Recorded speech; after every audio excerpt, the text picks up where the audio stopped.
Avec ses rôles personnalisés, QuickBooks en ligne avancé offre les droits d'accès des utilisateurs les plus flexibles qui soient de la gamme QuickBooks en ligne.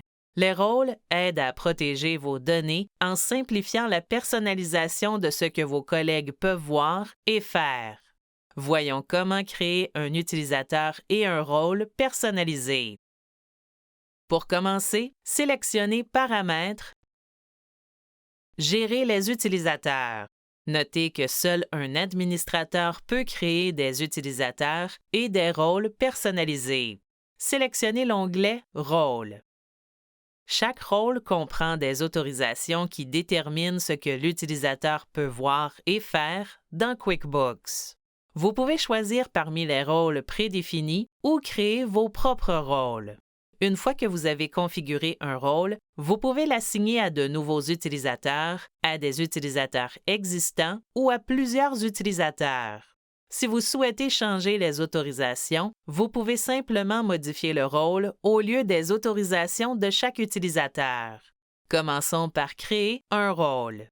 Nous créerons ensuite un utilisateur avec ce rôle. Sélectionnez « Ajouter un rôle ».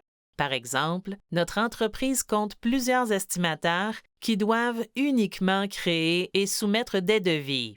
Configurons ce rôle et assignons-le à un nouvel utilisateur. Saisissez d'abord le nom et une description du rôle. Sélectionnez la section « Vente » pour définir des autorisations pour des opérations et des tâches spécifiques.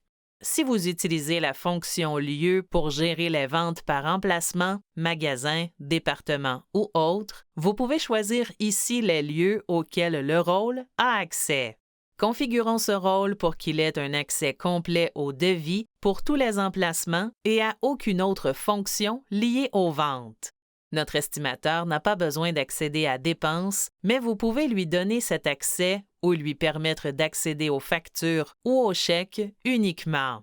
C'est également ici que vous pouvez attribuer à un rôle la permission d'approuver les factures à payer si vous avez un flux de travaux d'approbation des factures. Par exemple, Gestion des stocks permet à un rôle d'ajuster les quantités d'articles en stock.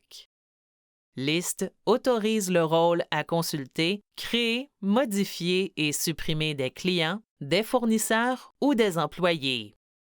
Tenue des livres donne accès aux opérations téléchargées de vos comptes bancaires et de vos cartes de crédit ainsi qu'au registre afin que les utilisateurs puissent voir les soldes des comptes et les opérations liées à ces comptes. Comptabilité donne accès au plan comptable, à l'historique des comptes, au rapprochement et aux écritures de journal.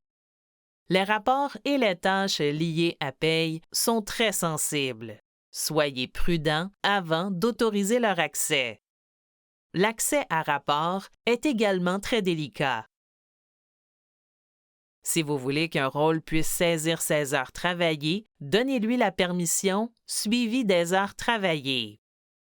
Vous pouvez donner à un rôle l'accès à certaines fonctions administratives comme modifier l'information de l'entreprise, vos abonnements et vos paramètres sous « Gestion de compte ». Pour cet exemple, nous allons ajouter un rôle qui ne donnera accès qu'au devis. Lorsque vous avez terminé, sélectionnez « Enregistrer le rôle ». Assignons maintenant le rôle à un utilisateur. Si vous voulez assigner le rôle à un utilisateur existant, cliquez sur « Modifier » et sélectionnez le rôle dans le menu déroulant « Rôle ».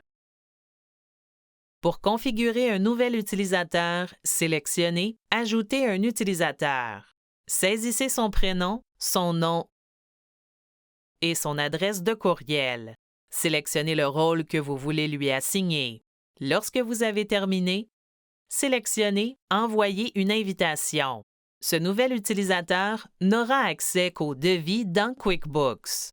Pour voir les tâches qu'un utilisateur a effectuées dans QuickBooks, sélectionnez « Afficher l'activité de l'utilisateur » dans la colonne « Actions ». Vous pouvez aussi supprimer l'historique des tâches.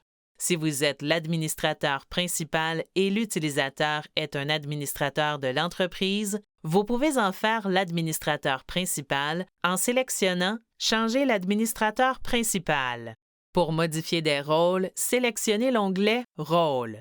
Sélectionnez le rôle voulu et cliquez sur Modifier ou Désactiver. Vous êtes maintenant prêt à créer des utilisateurs et des rôles personnalisés dans QuickBooks.